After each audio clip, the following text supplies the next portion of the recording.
Assalamualaikum warahmatullahi wabarakatuh.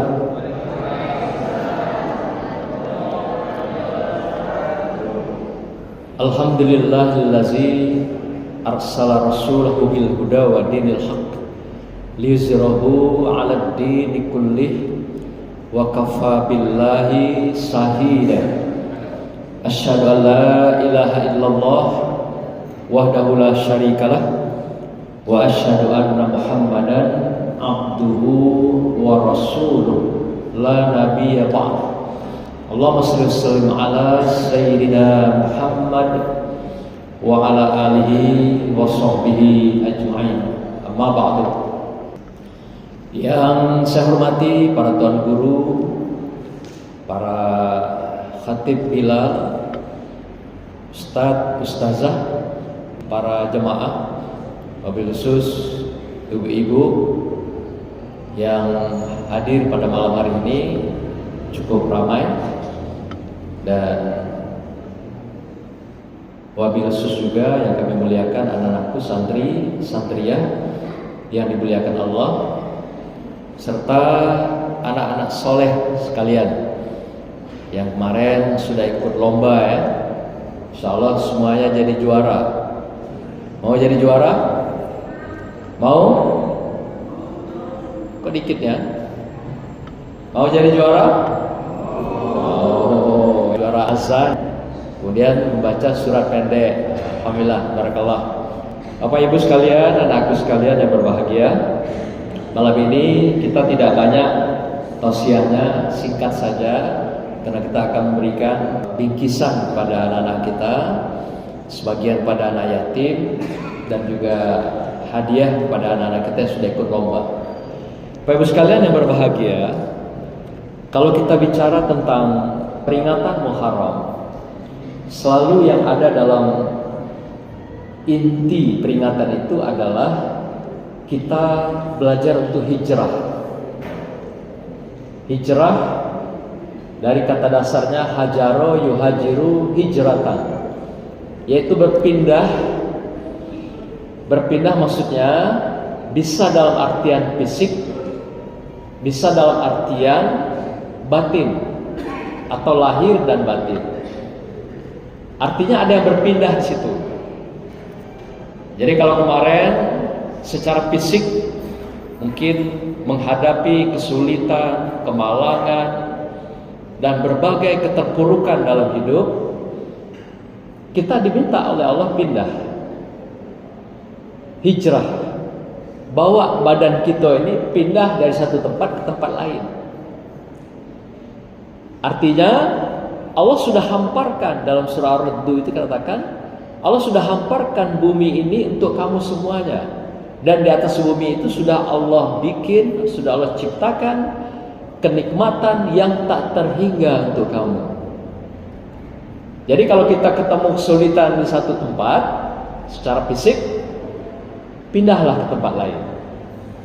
Nah, itu jalan keluar yang diberikan Allah pada kita, hijrah. Yang kedua, secara batin. Ketika kita menghadapi berbagai dilema kehidupan, agar kita berubah kepada arah yang lebih baik. Misalnya tahun kemarin kita ibadahnya masih kurang. Kalau sholat wajib cuman wajib baik gitu, dan tidak diikuti dengan sholat-sholat sunat rawatib atau juga sholat-sholat sunat mutlak misalnya. Nah, hijrahlah, berpindah dari ketaatan yang sudah biasa itu menjadi ketaatan yang berkualitas sholatnya. Kalau kemarin kita malas nian berpuasa, selain hanya puasa Ramadan, malas kan puasa Senin Kemis, malas. Apalagi puasanya sunnah Nabi Daud, lebih parah lagi, malas. Ya, puasa selang-seling itu. Ada juga puasa seperti Ramadan. Kemarin ada puasa kita Tasu'a, ada juga puasa kita Asyura 9-10. Dan diikuti lagi nanti ada Yaumil Bid misalnya, puasa tengah bulan 3 hari, 14, 15, 16. Malasnya, beratnya. Kita hijrah melakukan perubahan dari ibadah yang biasa-biasa saja menjadi ibadah yang luar biasa. Nah, inilah maksudkan dengan hijrah itu. Maka itu hijrah menurut mufassirin seperti At-Tabari mengatakan, hijrah itu adalah intinya apa? Hijratu ilallah. Kita berpindah, merubah perangai, merubah kebiasaan, merubah ketaatan yang biasa-biasa saja, yang kurang elok, kurang baik, menjadi lebih baik, lebih elok, lebih berkualitas.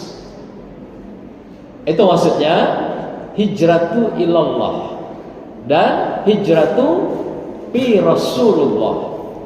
Jadi hijrah kita itu makin mendekat menuju Allah, dan hijrah kita makin mendekatkan diri dengan uswah, contoh kehidupan yang diberikan oleh Rasulullah Sallallahu Alaihi Wasallam. Apa contoh kehidupan Rasulullah yang selalu diingatkan pada kita semua?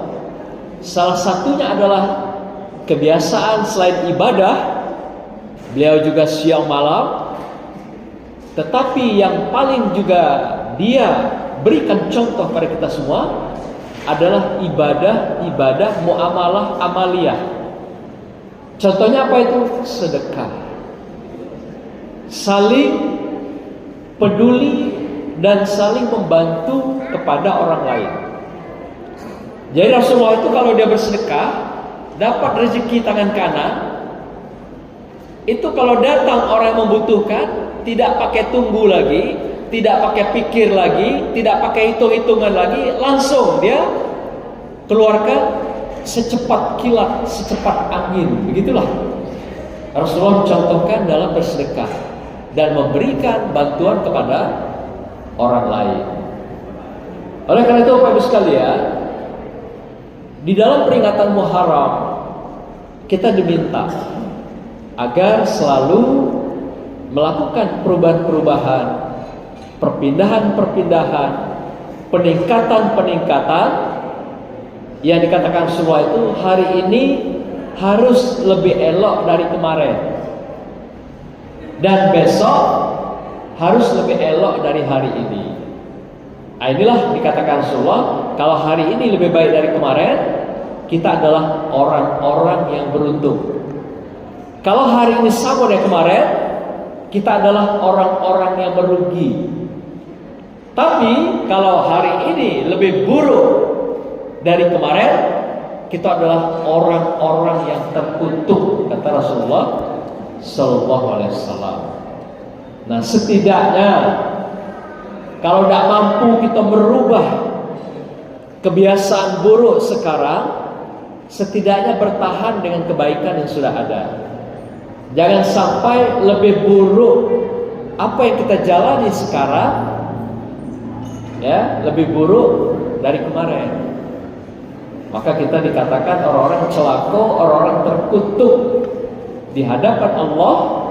Maka kita dilaknat oleh Allah, dilaknat oleh para malaikat, dan dilaknat oleh Rasulullah Sallallahu Alaihi Wasallam dalam kehidupan kita. Maka itu Allah mengingatkan kita, baik di bulan Muharram ini maupun bulan-bulan lain, wabil khusus Muharram ini, dalam surah Al-Ma'un yang 7 ayat itu yang selalu dibacakan oleh imam kita, Ar-ra'aital lazi yukazzibu bid. Apa artinya? Tahukah kamu siapa orang-orang yang dusta pada agama?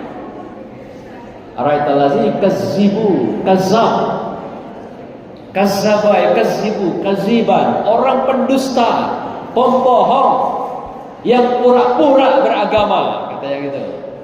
Nah, ada dua hal di sini yang langsung bersentuhan kepada manusia dan satu bersentuhan kepada Allah. Yang pertama katanya apa? Ayat keduanya, anakku,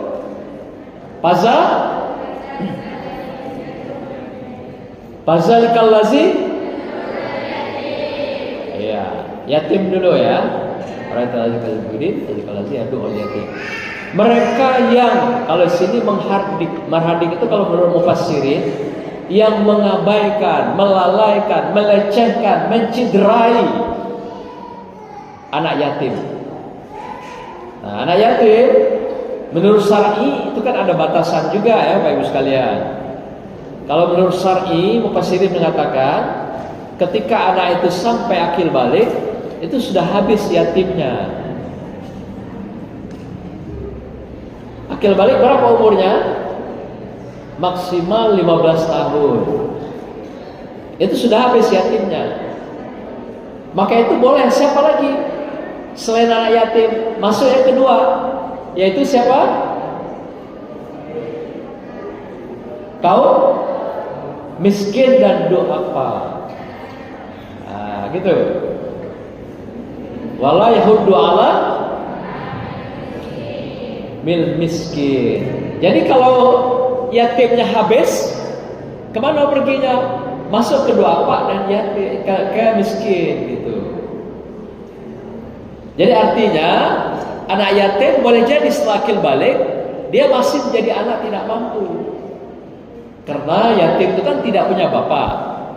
Bapak ini adalah sandaran ekonomi keluarga, sandaran kehidupan keluarga, sandaran untuk keluarga itu melangsungkan kehidupannya. Maka itu tidak disebut dalam ayat itu anak piatu. Ya toh? Anak piatu berarti dia ditinggal emak. Karena biasanya bapak kalau ditinggal emak paling lama setahun lewat itu. Ya. Kalau yang namanya piatu, nah, bapak-bapak setahun, 2 tahun, panas nggak sampai setahun, ada. Nah, itu kan. Tapi kalau yatim, bapaknya yang meninggal atau terpisah, tiada lagi kabar berita. Nah, ini sandaran. Maka itu kalau Rasulullah itu mencontohkan, bukan saja dia santuni, malah dia lindungi anak-anak yatim itu. Pada satu ketika ada seorang wanita yang sudah separuh baya, punya anak 3 gadis, elok-elok lagi. Ya, suaminya meninggal di perang Uhud. Perang waktu itu yang besar itu, perang kedua setelah perang Badar. Meninggal suaminya di situ. Lalu ketika Rasulullah melihat 3 orang anak yatim ini dengan ibunya tidak punya pekerjaan, tidak punya keterampilan, apalagi wanita Arab kan, dia sangat dipungut dalam rumah tangganya kan. Datanglah Rasulullah melamar sang ibu ini gitu. Kaget ibu ini. Wahai Rasulullah, tidak salah kau nih katanya kan. Kau datang ke rumahku mau melamar aku. Sekarang ginilah, kau pilih salah satu anak gadis aku dari 3 orang itu, aku ikhlas. Jangan aku yang kau lamar yang sudah tua begini, sudah buruk, sudah peot, kata mak itu tadi. Apa kata Rasulullah dengan senyum? Wahai Fulan, aku bukan mau melamar engkau karena nafsu, tapi aku mendatangi engkau, melamar engkau adalah untuk melindungi ketiga anak gadismu ini, anak yatim. Ya, pada disuruh pilih, kau pilih aja salah satu anakku ini ya Rasulullah. Tidak. Kalau aku menikahi engkau, kata Rasulullah, berarti aku melindungi 4 orang wanita, 3 anak yatim, 1 orang wanita yang sudah baru baya. Tapi kalau aku menikahi salah satu anak engkau, berarti aku menelantarkan 3 orang wanita, 2 orang anak yatim, dan kau sendiri sebagai ibunya. Begitulah Rasulullah memberikan perlindungan kepada anak yatim. Bukan saja beri santunan. Nanti bapak-bapak aja kan, bro, melihat kiri kanan ada yang jando ya. Alasan melindungi anak yatim, gitu kan? Pak Taba, hati-hati Pak Taba. Lur ya. Nah itu. Jadi itu bukan alasan ya. Nah kalau kini kan kita memang tepatlah momennya kita memberikan kepedulian itu santunan pada anak yatim. Maka tadi saya tanya berapa orang dapat? 5 orang. Nah jadilah. Cuma 5 orang ini apa memang betul-betul masih dalam kriteria anak yatim atau sudah lewat gitu. Kita nggak juga dipaksakan harus anak yatim. Kalau tidak ada lagi anak yatim, masuk ke duafa dan fakir miskin tadi. Karena ayat itu mengatakan yatim dulu gitu, prioritas berarti. Tidak ada lagi yatim, habis masuk ke miskin dan duafa. Tapi miskin duafa ini pun mereka yang prioritaskan adalah tadinya yatim. Tapi setelah dia lewat masa akil balik, tidak telap juga dalam menghadapi kehidupan ini gitu. Masih lemah juga, masih tidak mampu. Berarti mereka masuk dalam duafa dan fakir miskin. Boleh kita berikan santunan bingkisan di bulan suci Muharram ini. Nah, Bapak sekalian, inilah inti utama kita hijrah diminta Allah, hijratu ilallah. Jadi kalau kemarin yang agak pelit-pelit bakhil, berubahlah, agak pemurah sedikit. Yang kemarin gawenya marah-marah terus, berubahlah, senyum-senyum. Ya Bu, yang kemarin ngomel-ngomel, ngoceh-ngoceh, mulai bangun tidur, ganti pagi-pagi senyum dulu dengan abang itu. Ya, itu hijrah Bu. Maka itu sunnah Rasulullah di bulan Muharram ini dia spesial. Kalau keluarga itu dia beri hadiah Bu. Nah ibu-ibu udah dapat hadiah dari bapak belum? Bu, ada dapat hadiah belum? Berarti belum ada bapak-bapak ngasih hadiah ke ibu-ibu ini.